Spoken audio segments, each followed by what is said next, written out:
Hi, I'm Greg, And I'm Tommy. and we're here today to talk to you a little bit about slavery in the modern day.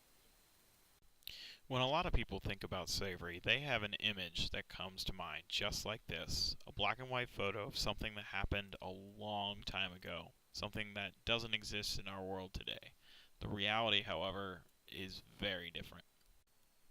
There are currently 29.8 million people living in slavery today in a variety of different industries. The clothing industry is one example of this modern day phenomenon. Popular brands such as Nike, Adidas, and Banana Republic are examples of the numerous corporations which exploit people in order to maximize profits. A variety of coffee brands such as Starbucks, Folgers, Nescafe, and Maxwell House utilize slave labor in order to farm the beans needed to produce the coffee sold at your neighborhood grocery store. But when we say slave labor, we do not simply refer to forced labor. Slave labor entails anything in which justice is not served toward the worker. This can include unfair wages, hours, or conditions which inhibit the person from living the life that they desire. So now you realize that the products you consume on a daily basis are made by slaves. What can you do in order to make a positive difference and impact? Well, you have several options. In a capitalist society, what is sold depends on what is bought, which is a description of the principle of supply and demand.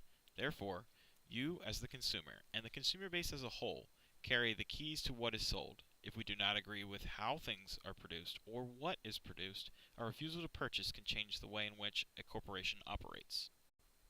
Still not convinced? We have a few examples of the power of the consumer.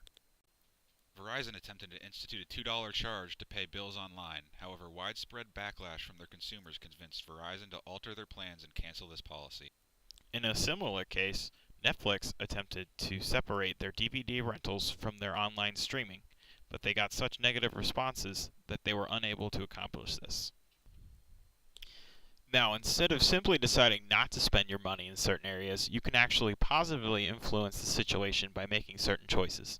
Fair trade products are produced in a just environment for workers.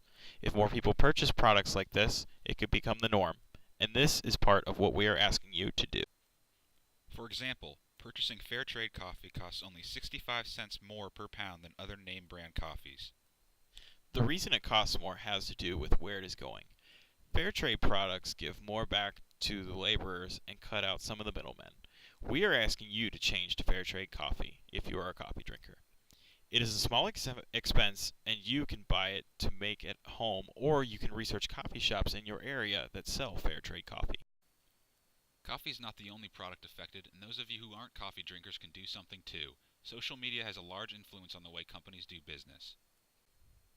One example of this is the Gap logo. Gap intended to change their logo but were given such negative responses through Facebook that they decided not to go with the change. Any of these options will make a positive difference and will contribute to the fight against slave labor in a positive way. Here we have a link to a short survey about this video and to the Fair Trade website where you can donate to the cause. Thank you for listening.